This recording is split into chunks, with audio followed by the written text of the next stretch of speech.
Good morning from Jonesboro, Arkansas, June 3rd, 2022, 9:52 a.m. And this is Theodore, Theo for short, our new grandson born 2 days ago on June 1st in South Texas. We haven't seen him yet because they are 11, 12 hours away. We won't see him till July. Told my wife, I said, man, I wish we were retired. If we were retired, we would have been down there. No doubt about it. Especially if we were retired and didn't have a dumb dog. Because you have a dog, it's always a mess when you want to travel. So congratulations all the way around. Me, my wife, my son, his wife, and everybody else, her mom. This kid will have more love than he'll know what to do with. You know, there's so many children born to dysfunctional families that this little boy has no idea how blessed he is to be born into such a loving family. But anyway, what I was going to talk about today, you see this scene right here?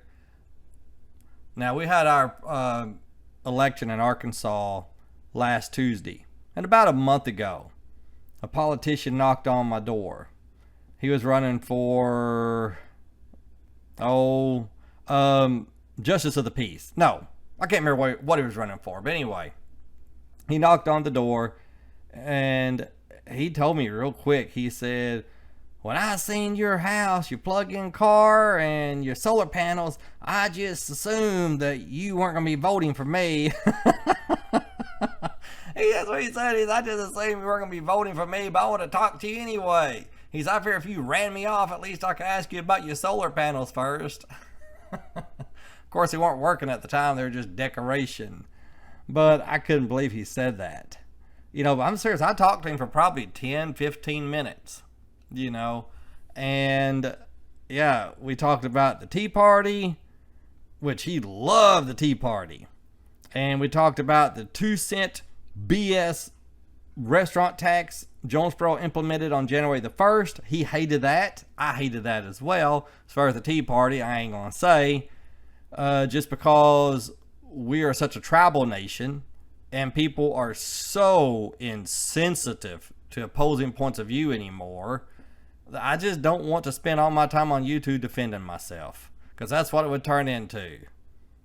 You know, if I were to come on here and say I was a liberal, then I'd be defending myself.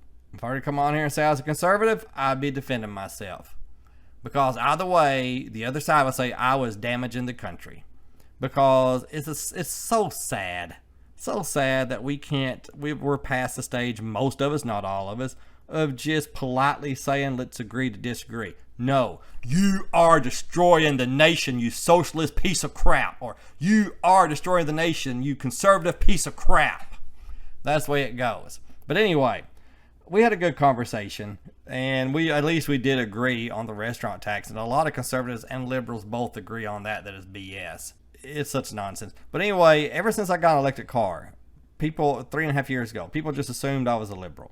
You got to be a liberal if you drive an electric car. You got to be. Because no decent, capitalist-loving conservative would dare drive one of those piece of crap electric cars that the government is going to force us into, whether we like it or not. But I thought it was funny. I thought it was funny that the politician knocked on the door and just right off the bat pretty much said, I know you're not going to vote for me, you liberal piece of crap. Not his words. Not his words. Man, don't make assumptions. Don't make assumptions. And I do admit I don't drive an electric car or have solar panels to save the earth. I do admit that. And even that is dangerous in today's world. But I'm hoping that some of y'all will take the Electric Israelis approach. Electric Israeli. I used to watch his videos till he got a Tesla, and then all he talked about was Teslas, and I got tired of hearing it, and so. But anyway, his approach always was he drove electric cars to save the earth, mostly. And he said, I don't care if you do or not. You're still saving the earth, whether that's in your intention or not. You know, so it's fine. I'm hoping y'all will take that approach. But anyway, I will admit that. But when you meet the opposition, just agree to disagree. And if they refuse to see facts, just don't engage them. I try not to, but then I can't help myself. But if they refuse to see the facts, then just don't engage them. just say, change the subject. Talk about baseball or something. But I have a hard time talking about baseball because, like another family member described it once, they said, how can I watch a game where a guy stands on a very small mound, scratches his nuts for 5 minutes, and then throws a ball to a guy that squatted down, he catches it and throws it back, and then he scratches his nuts another 5 minutes before he throws another ball. I thought, that's a great way to explain it. Which I do kind of like baseball if I'm live, but I have a hard time watching it on TV. Do you see my problem? I just keep going from subject to subject to subject to subject. If you ever get me talking, and this is really true if you meet me in real life, I can talk to a complete stranger for 30, 40 minutes, an hour. And because I just keep going from subject to subject. I got a lot of stuff to say. I got something to say. Yeah. I got an opinion on everything. But yeah. Anyway, when my wife and I first got married, we'd go into Walmart or something, and I'd start talking to somebody, and she'd just go off, and I'd meet up with her 15, 20 minutes later, and she'd say, who is that? And I'd say, I don't know.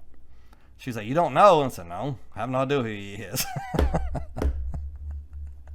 Which, Arkansas used to be like that. Everybody used to be like that. But we've gotten away from it.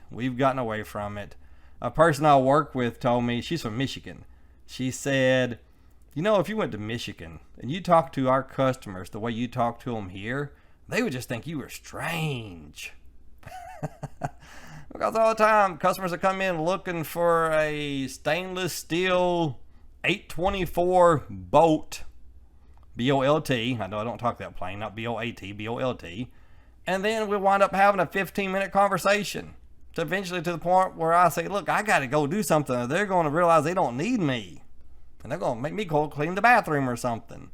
But I think it's actually fine to talk to customers, talking just about normal everyday stuff. I think they appreciate that, and they like it, and I think it actually is good for the business in the long run. But it's not just there. Even if I'm not at work, I'll still talk their heads off, I'm sure there's people that come in to where I work at and they see me, they duck behind a counter real quick because they know I'm going to just start yakking at them. Anyway, if you still stuck through all that, God bless you, because I know I just went on and on and on and on. I didn't mean to. Sorry. I bloviate a lot. Okay, that's about all. See ya.